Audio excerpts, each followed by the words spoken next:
এখানে আমি প্র্যাকটিক্যালি দেখাবো কিভাবে একই সঙ্গে একই এলিমেন্টের উপরে ফার্স্ট লাইন এবং ফার্স্ট লেটার এই সুডো এলিমেন্ট দুটা ব্যবহার করা যায়। আমি লার্নিং সিএসএস ফোল্ডার মধ্য থেকে সিএসএস অ্যাডভান্সড ফোল্ডার মধ্য থেকে সিএসএস সুডো এলিমেন্টস ফোল্ডার মধ্য থেকে মাল্টিপল সুডো এলিমেন্টস এই ফাইলটাকে ওপেন করেছি। দেখতে পাচ্ছি ফাইলটি ওপেন করা অবস্থায় রয়েছে। আমি ব্রাউজারে যাই। আমি এই প্যারাগ্রাফগুলোর উপরে প্রথমে আমি ফার্স্ট লেটারের উপরে কিছু প্রপার্টি সেট করব এবং তারপরে আমি ফার্স্ট লাইনের উপরে সেট করব। প্রথমে এই স্টাইল ট্যাগটা ব্যবহার করি।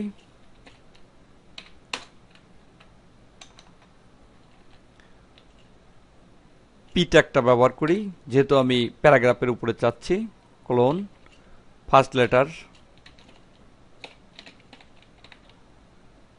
Enter second bracket enter. এখানে কালার করে দেই, আমি হেক্সাডেসিমেল ভ্যালু দেই FF0000 এবং ফন্ট সাইজ করে দেই এক্সট্রা লার্জ।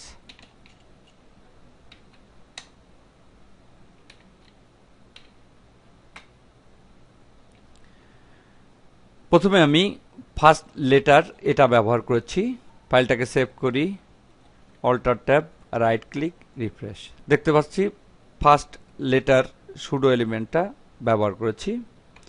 এবার এর নিচে আবার পি ট্যাগের উপরে ফার্স্ট লাইন এই সুডো এলিমেন্টসটা ব্যবহার করব। First line enter second bracket enter colour enter. এখানে কালার করে দেই ব্লু, হ্যাশ 00 রেড নাই 00 গ্রিন নাই এবং ব্লু FF সর্বোচ্চ ব্লুটা দেওয়া হলো। সেমিকোলন এন্টার এবং ফন্ট ভেরিয়েন্টকে স্মল ক্যাপস করে দিব। Variant small caps.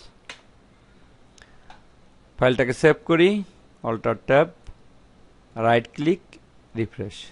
দেখতে পাচ্ছি ফার্স্ট লাইন কালার চলে আসছে ব্লু এবং স্মল ক্যাপসে চলে আসছে। এভাবে একই সঙ্গে কোন একটা এলিমেন্টের উপরে ফার্স্ট লেটার এবং ফার্স্ট লাইন সুডো এলিমেন্টস দ্বয় ব্যবহার করা যায়।